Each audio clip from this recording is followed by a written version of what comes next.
I'm sure this is the same for everyone, but you can remember back to a time when you didn't know what death really was. You didn't understand the concept of it. I know when I was younger, I didn't quite understand what it was like, and by younger I mean, when I was 4, probably even 5, I would say. I didn't really know what death was, what it really meant. I never really went up to a parent to ask them exactly the meaning behind it, but I'm sure plenty of you got the explanation of it's when someone goes away, someone or something.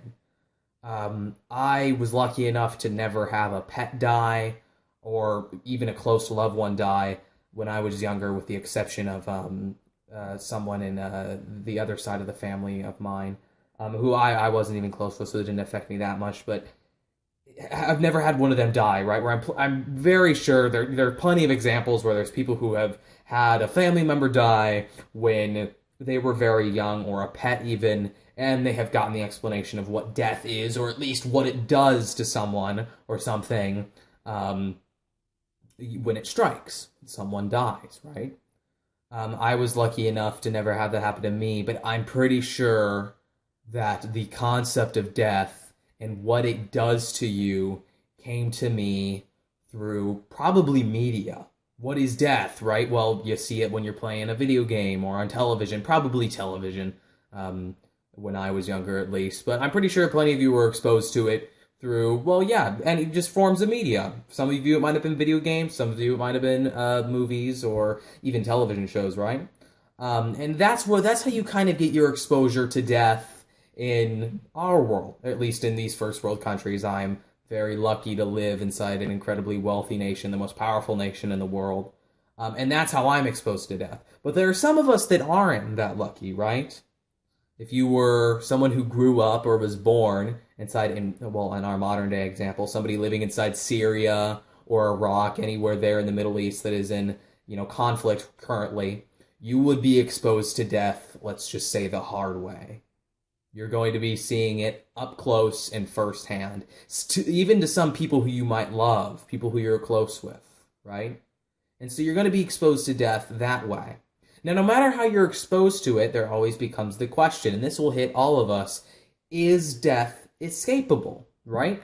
This idea of immortality. Now, this has been with us forever. I mean, since the ancient times, correct? People have wondered, is there a way to live forever? Of course, there are plenty of famous examples of people who have gone out and tried to figure out how to become immortal, who have sought, immortality. One of the most famous examples is, I refer to him as Shi Hongdi. I know he goes by another title, but the first emperor of China, founder of the Qin dynasty. He consumed mercury tablets in the hopes that it would extend his lifespan, right?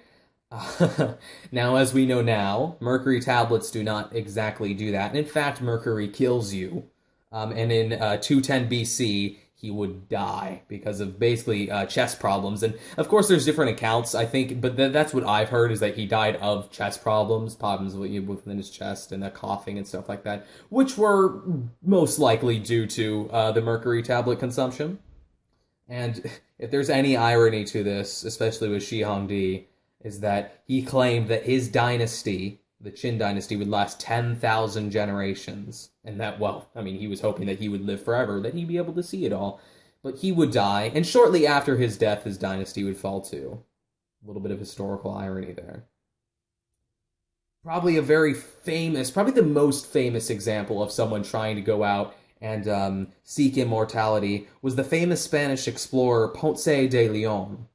He was the one that went out to search for the Fountain of Youth.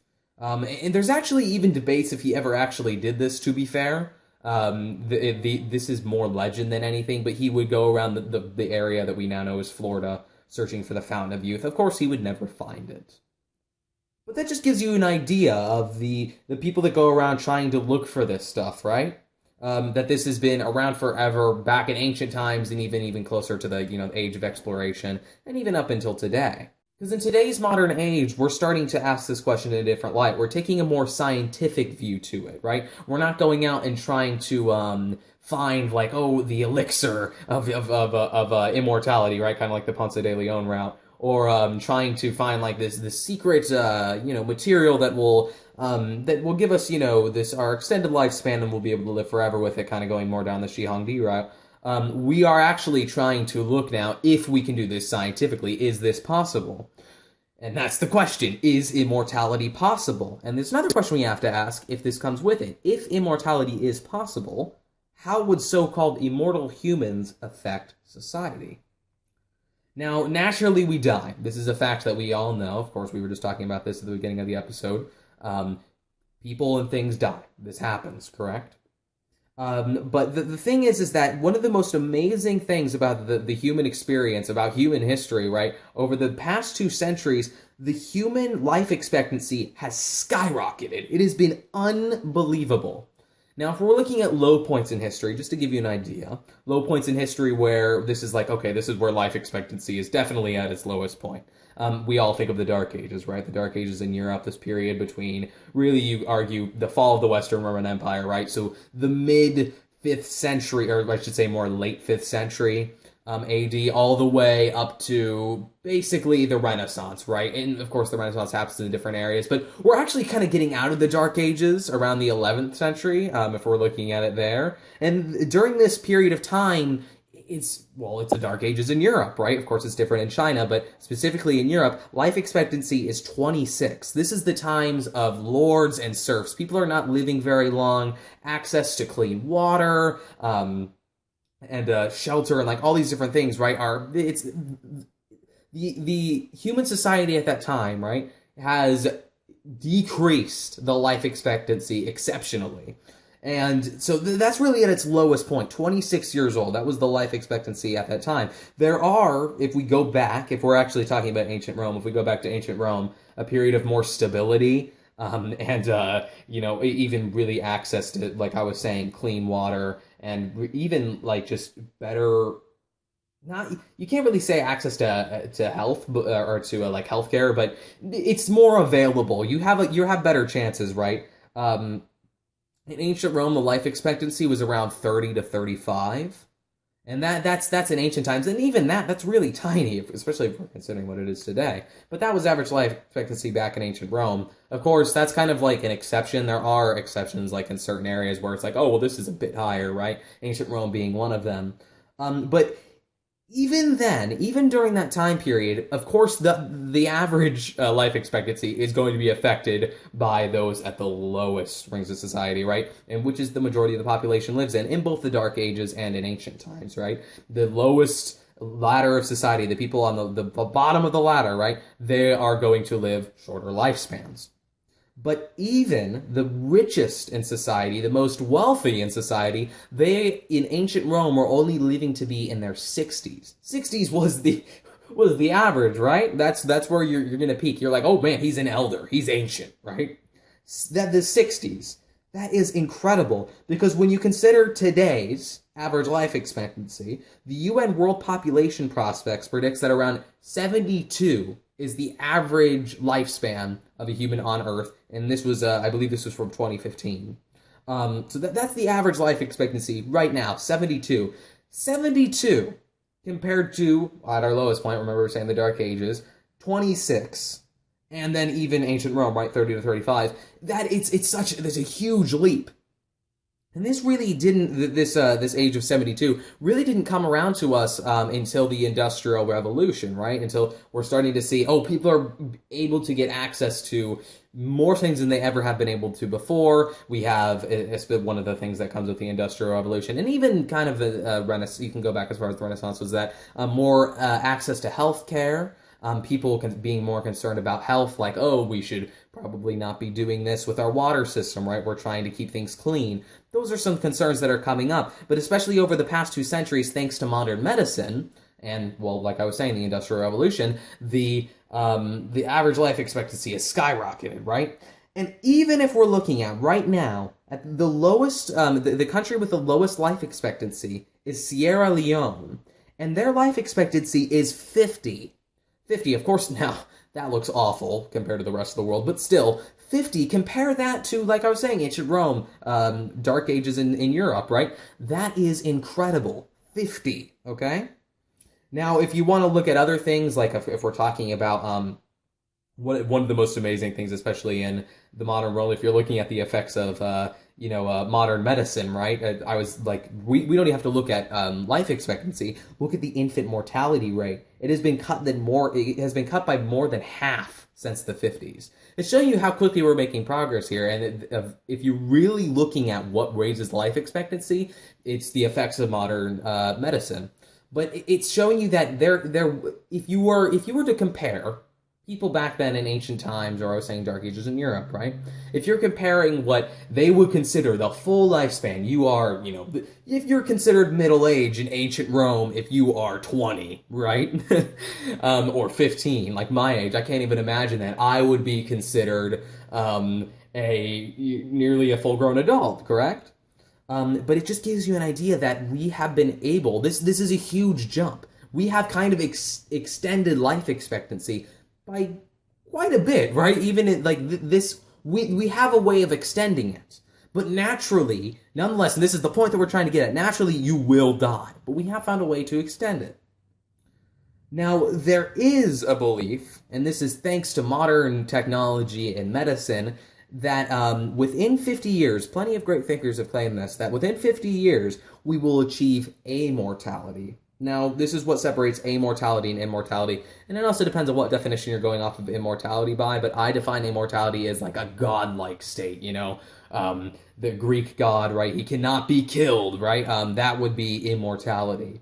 A-mortality claims that without accidents, without any outside forces acting on you, you will have an indefinite lifespan, right? It still, however, means, like I was saying, let's say you get in a car crash, well, you can still die.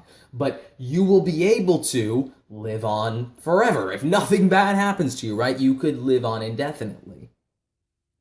But is this possible? How would that even, it's hard to even wrap your head around it, right? How would that be possible? But then you start thinking about the major scientific advancements that we're making right now.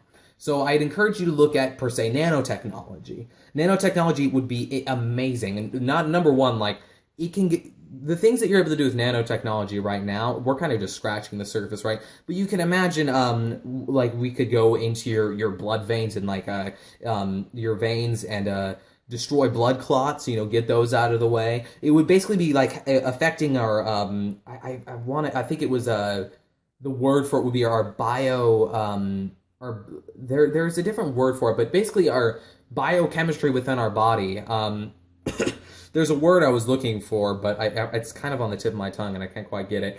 But it would be basically the environment inside our bodies we could be affecting, right? With nanotechnology, we can get in there and we can make sure everything is just, a-okay, and that you're never going to have to worry about blood clots or any of the other problems. We can identify and take out tumors thanks to nanotechnology. We can get very precise and get into our own bodies and fix problems there.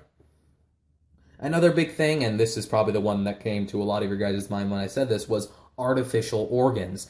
Artificial organs are so amazing. I mean, if you're looking, you can make a heart, right? You could make a heart that could theoretically beat forever. It's an artificial organ, right? We can make these things last on forever, right? And that is probably, when you're looking at out of all of these, if you're looking at one that would definitely prove the point that we could become immortal, start using immortal now, right?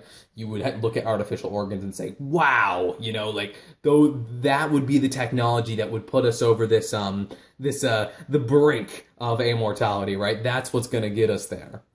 Another big one, and this is just, I mean, I feel like if you want to look at one thing that has really shown the impact of modern science and technology, just the fact that we're able to notice this is the fact that we have discovered, or at least this is a theory, that the telomeres, which are on our chromosomes, for any of you who have taken, a biology class, right? Your chromosomes, which are, inside your cells, when your cells replicate, the telomeres, which are on the end of your chromosomes, shorten every single time. So the idea is that if we can make these telomeres basically stagnant, we could just extend our lifespan indefinitely, right? Because our cells are replicated, and instead of degrading over time because these telomeres are shortening, hopefully, if we're able to stop them from shortening will be able to live forever. It's a really amazing thought, and it shows you that the most amazing thing about this is that the answer to immortality might have just been inside our cells all along. Such an amazing thought, right? Back in our DNA. So that just brings to the question of, can we stop it? And there's another big idea, and this kind of goes off into more of a different route than amortality and immortality, right? Is the idea that you can put yourself into a cloud. This it's a very Black Mirror sort of idea, right? That you could put your brain in, like, your thoughts and everything into basically the cloud, right? You know, this you can live on forever within our system here. This is, I just wanted to mention this one because I think that there's people who will go, well, if you want to really talk about immortality, why don't we mention the fact that you can put yourself into your own computer and you can be there forever, right? Into the system, into the cloud. But I feel like that goes into a whole other conversation on its own, and I really wouldn't consider that living forever, because your physical self is gone. It's dead. But your ideas and everything, yeah, sure, those are still around, but I think that's a whole other conversation. But that's just one I wanted to bring up, because there are plenty of people who think that. Anyways, this goes into the questions of, all right, now, let's say we are able to do this. We are able to live forever. We find immortality, right? How does this affect our society? Now, one of the first things that comes to your mind, right, is the meaning of life is death. This is something that we've tried to apply whenever we ask ourselves this question, and I'm pretty sure plenty of you have thought of this before, is that why even talk about becoming immortal? Because the meaning of life is death, right? Look at the religious aspects to this, right? You can see Christianity, Islam, even like ancient polytheistic religion. Imagine them without death, the meaning of getting to the afterlife. And I brought up ancient polytheistic religions, and I know that you probably, some of you might be going, well, Caden, there's plenty of those that didn't actually have any meaning to the afterlife. But there are some. I mean, if you're looking at the most obvious one, look at the ancient Egypt, right? The mummies, and like, our pharaoh will go up and meet Ra, he's going to be with the gods someday. There was still that undertone to it. There is something that happens to people after they die, at least those worthy enough. But that's a whole other conversation on its own. But anyways, it gives you an idea that the religious aspects would be completely changed. Because imagine Christianity and Islam, the two big ones, right? Even Judaism. You can go down the road there, right? Imagine them without death. Religion has given the meaning of life to death. Everything you are doing in your life currently is just leading up to you to meet the big guy upstairs, right? That's all leading up. So imagine that the religion, what would religion do? How does it respond to that? If humans were to become immortal, like, okay, well, what are we doing now? Like, what's our goal?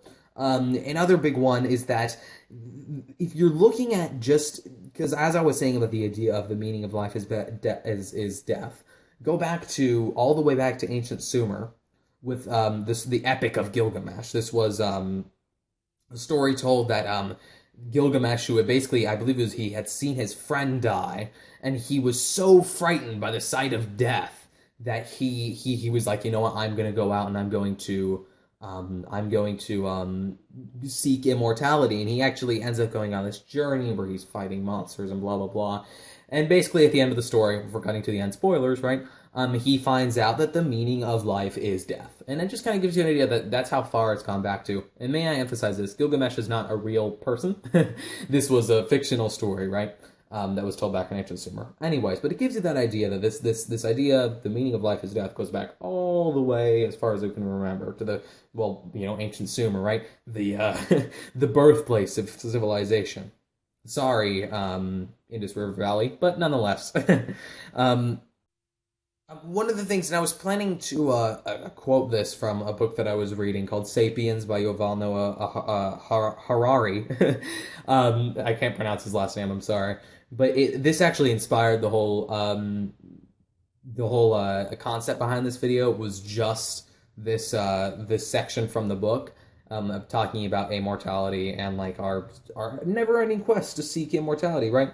But it kind of brought up the fact that even today, there are plenty of ideologies that have completely removed the meaning of the afterlife from the equation entirely, right? At the inside the book, he mentions liberalism and socialism and communism and feminism and capitalism, all those things that people prescribe to that have completely removed the death from the equation. Like, who cares about what happens to a feminist after she dies? Who cares, or he, whatever, you know? What happens to a communist or a capitalist after they die, you know, when they finish their cause? It doesn't really matter as much anymore. With the religious aspect, you know, if you were to look at it from that standpoint, it's already gone. But it's an interesting thought experiment, and especially how it would affect absolutely everything, because now, right, if we have amortal humans, well, what happens to a good Christian if he can never die? Or a follower of Allah, right? You know, what happens to him after he dies? There's no answer, because, well, guess what? He can't. Well, I mean, he can, but there's just it's fascinating to think about. Anyways, other big things that come into question when we're talking about the effects that immortality and amortality have on society, amortal humans, would be our memories. This is one that I was thinking of specifically because, I mean, hell, I can barely remember what happened yesterday.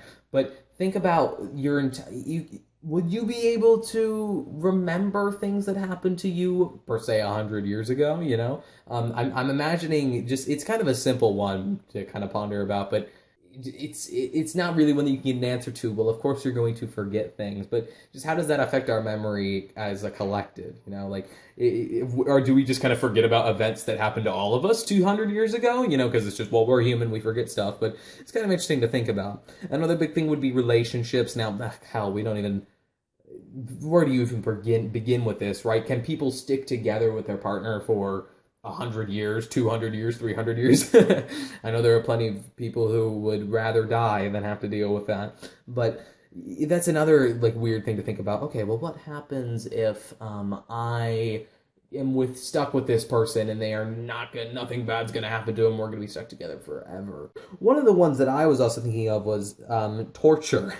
Now, the reason why I bring this up is that you can make torture... The whole point of torture is that, depending on your goal, usually this is the goal, is to make the condemned criminal or the person that you're trying to get answers out of, blah, blah, blah, whatever it would be, feel pain and make it last as long as possible. So if you can keep someone alive much easier inside this, like, new day and age with the technology that in the future we might have to achieve this goal of immortality, can you make torture just a whole lot worse? You can basically say, like, all right, you know what, we're going to torture you for 30 minutes and then we're pulling the plug, you know? You can just make it last forever, right? It can just keep going on and on and on.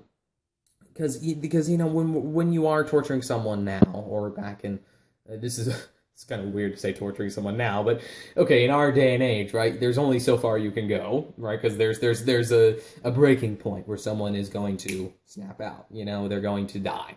But if you have the technology available to make someone live on as long as you want them, like, keep them with you, you can make torture 1,000 times worse, honestly. Because if your whole goal of torture is to make the pain last as long as possible, well, you might just be in luck if you have this technology around, right? And I actually thought of the idea that came to me when I thought about this never-ending torture was the story of Prometheus. And I am not, my Greek mythology knowledge is very limited, but if I'm remembering correctly, basically the story of Prometheus is that he gave fire to humans out of pity, and Zeus was pissed. You know, he's like, why'd you do this? For whatever reason, and basically Zeus's punishment to Prometheus was he put him on a rock. He chained him to a rock, and every day I think it was an eagle would come down and eat his liver. And then and this is where it goes into the never-ending part, is that the eagle would fly away, and then it would re-heal, and it would just keep happening every day. And when I thought about that, I was like, oh, it's a never-ending torture thing. Maybe you could do this in the future with that technology. Of course, like I was saying, this all depends on if you even want this. You decide if you even want to live forever, if this technology ever becomes available.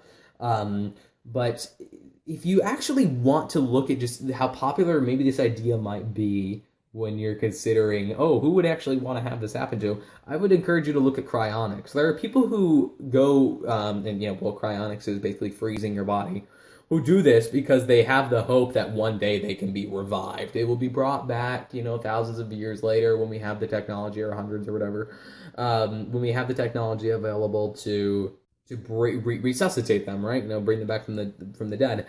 So it is kind of interesting to see how, oh wait, people have already been kind of planning for this to happen. But I guess I would pass on the question to you to ask, like, would you want to live forever? Is that even something that you could bring up? Me personally, and I'll do this at the end of these little episodes that I'm doing my own opinion if it's a topic like this.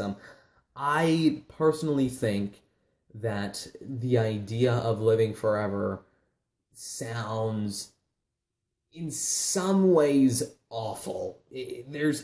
I can't imagine how it would affect you as a person. It's so trivial, right? To even begin thinking about how this would affect you, right? Let alone society, you as a person, if you could, keep yourself alive forever. How does that affect your relationships with people? And like, we've already talked about this with memory and all this other stuff. Like, how does it affect you as a person? And that's something that you cannot answer unless it happens to you. And I don't think I would want that. I am definitely with technology, and I know we'll be able to do it. We will be able to extend our lifespans, but I think if you're looking at it like, okay, say what, maybe there is a limit to just how far we can go. And that, okay, maybe our peak, like, you can only get this old is maybe like 200. If it's 200, or if it's like, hey, for every one day I have here right now, you can get 3, you can live to be that age. Then yeah, maybe. But I think the whole idea of a-mortality, you can just go on and on and on and on and on, and if nothing bad happens to you, you'll be able to live.